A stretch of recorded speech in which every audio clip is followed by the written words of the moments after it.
Assalamualaikum warahmatullahi wabarakatuh. Salam sejahtera untuk kita semua. Yang terhormat kepada Ibu Eko Ribawati, MPD, selaku dosen pengampu mata kuliah Pendidikan Pancasila di Universitas Sultan Ageng Tirtayasa. Perkenalkan, di sini dengan saya Anissa Virgi Rajmartiani dari Universitas Sultan Ageng Tirtayasa, Fakultas Ekonomi dan Bisnis, jurusan S1 Akuntansi, semester 1. Di sini saya akan mengangkat sebuah isu yang berhubungan dengan materi pendidikan Pancasila pada bab terakhir, yaitu bab 8 mengenai korupsi. Isu tersebut yaitu seputar korupsinya para tikus berdasi. Baik, itulah pembukaan dari saya. Kurang lebihnya mohon maaf. Mari kita simak bersama-sama video berikut ini.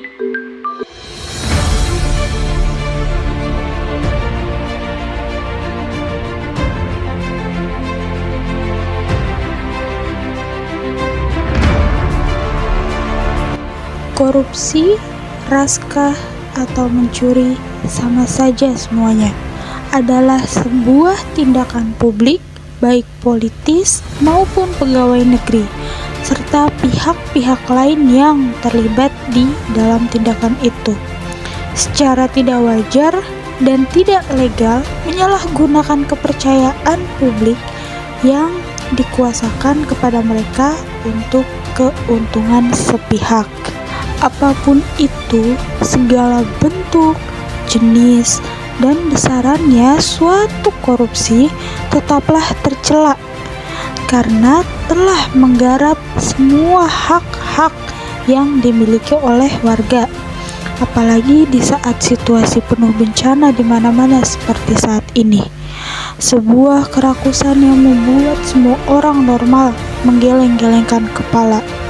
Suap menyuap, penggelapan dalam jabatan, pemerasan, curang, dan masih banyak lagi.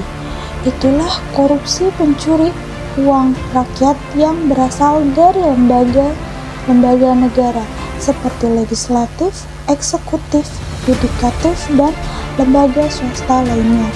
Mereka punya kuasa pencuri kakap berdasi yang disematkan nama kerennya, yaitu sebagai koruptor. Bedakan dengan rakyat biasa, mencuri saja disebut pencuri.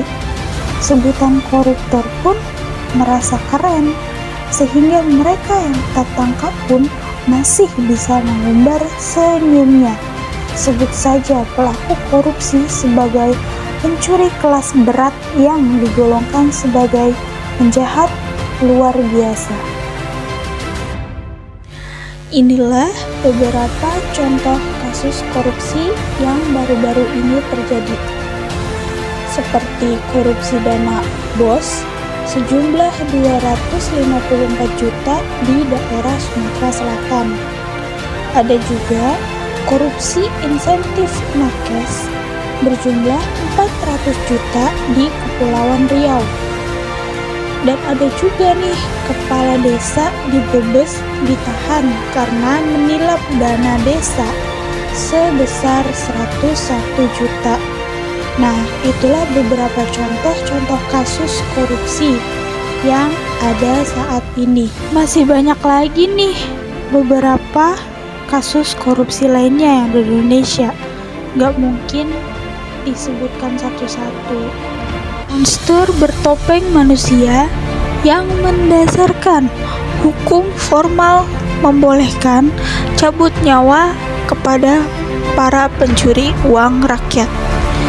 Ancaman hukum mati sudah tertera pada Undang-Undang Nomor 31 Tahun 1999. Pemberantasan tindak pidana korupsi pada pasal 2 ayat 2. Di situ disebutkan bahwa hukuman mati dijatuhkan bila mana negara sudah dalam keadaan bahaya, bencana sosial, krisis ekonomi dan moneter, maupun penanggulangan tindak pidana korupsi.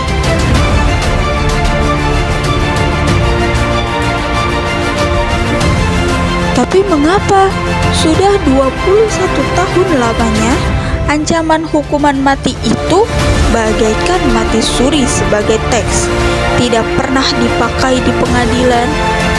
Pencuri kelas berat itu sungguh tidak pernah takut akan mati, melainkan mereka takut akan hidup yang miskin. Belum ada sampai sekarang data-data dan bukti empiris bahwa adanya korelasi antara hukuman mati dan korupsi. Malahan, korupsi semakin tumbuh subur di negara yang menerapkan hukuman mati ini. Korupsi di Indonesia pada zaman Orde Lama masih di bawah meja karena mereka malu. Dan di zaman Orde Baru terjadi di atas meja karena sudah tanpa malu-malu. Dan korupsi yang marak di zaman reformasi sekarang ini, pada saat ancaman hukuman mati, mejanya pun dibawa-bawa dan malu-maluin. Nah, mahasiswa di sini dapat melakukan peran edukatif dengan memberikan bimbingan dan penyuluhan kepada masyarakat untuk mendorong masyarakat berani melaporkan adanya korupsi di negeri ini.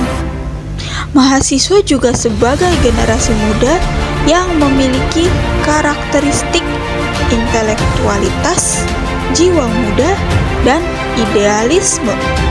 Dengan karakter tersebut, mahasiswa di sini berperan sebagai agen of change yang mampu menyuarakan kepentingan rakyat, mengkritis segala kebijakan-kebijakan yang koruptif, dan menjadi watchdog bagi lembaga-lembaga dan penegak hukum. Baik, itulah video singkat dari saya seputar korupsi yang ada di Indonesia. Kurang lebihnya saya mohon maaf. Saya Anissa Firkira Cimartiani pamit undur diri. Wallahul muwaffiq ila aqwamit thoriq. Wassalamualaikum warahmatullahi wabarakatuh.